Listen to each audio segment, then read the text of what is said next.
Hello friends, রোজ blog আপনাদের স্বাগতম। আজকে রান্না করছি ছোটো আলু দিয়ে মুরগির ঝোল। খেতে সে হয়েছি, বাট মাঝে মাঝে কথা বলতে অনেকটা নার্ভাস লাগে। তো দেখুন, চলুন দেখে নিন কীভাবে রান্না করলাম। প্রথমে মাংসগুলো হালকা করে ভেজে নিছি।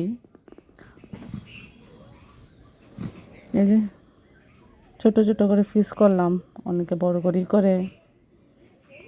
আমাদের ঘরে বাচ্চারা আবার তেমন একটা মাংস খেতে চায় না, তাই এই যে এরা আবার আলু দিয়ে খায়, সেই জন্য তাদের জন্য আলু দিলাম।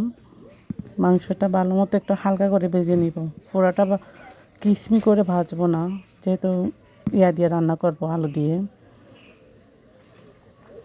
সে তেলের মধ্যে আবার পেঁয়াজ কষাই দিয়ে সুন্দর মতো করে হালকা ব্রাউন কালার করে ভেজে নিব কাঁচা পেঁয়াজটারে। আর বাকি মশলাগুলো একসাথে দিচ্ছি না। এই যে পেঁয়াজটা একটু ব্রাউন কালার হয়ে আসছে, এখন এর মধ্যে অ্যাড করব রসুন বাটা আর আদা বাটা 1 চা চামচ মতো দিব ছোটো।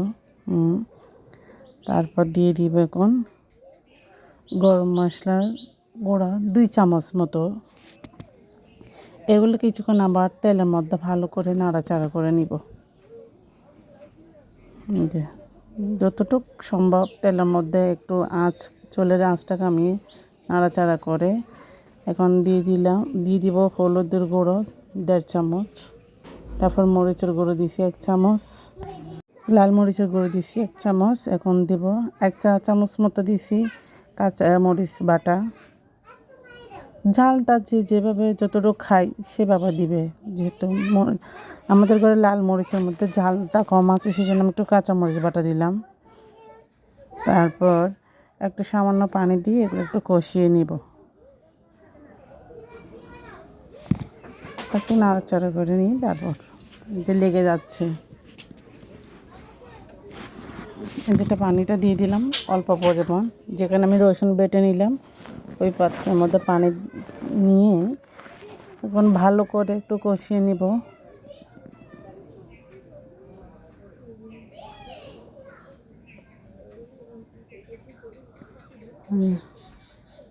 কষাতে কষাতে এখন আবার দিয়ে দিলাম টমেটো কুচি। মুরগির মাংস তো অনেকে দেয় না, আমি দিয়ে বাচ্চাদেরকে এমনি তো খাওয়ানো যায় না, সেই কারণে দিলাম। এগুলো শুধু কিছুক্ষণ নাড়াচাড়া করে আবার একটু কষাতে দিচ্ছি। যে কষিয়ে আসছে দেখেন, তেলটা পরে বেশি উঠছে। এখন এর মধ্যে দিয়ে দিব ভাজা রাখা মাংসগুলো। সবকটা মাংস দিয়ে এখানে একটু ভালো মতো করে নাড়াচাড়া করে নিব। আলু দিয়ে দিচ্ছি সাথে, একসাথে দুটোটার একটু ভালো মতো নেড়েছে, একটু কষাতে দিয়েছি ডাকনা দিয়ে। তারপর ডাকনা উল্টিয়ে দেখেন কত পানি বেরিয়েছে দেখেন।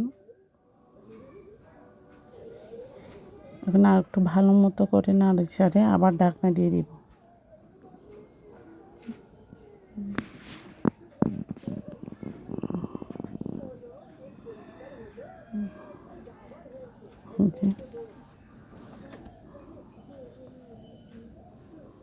এরই মধ্যে আমি দিয়ে দিয়েছিলাম মুরগির মাংসের ঝোল।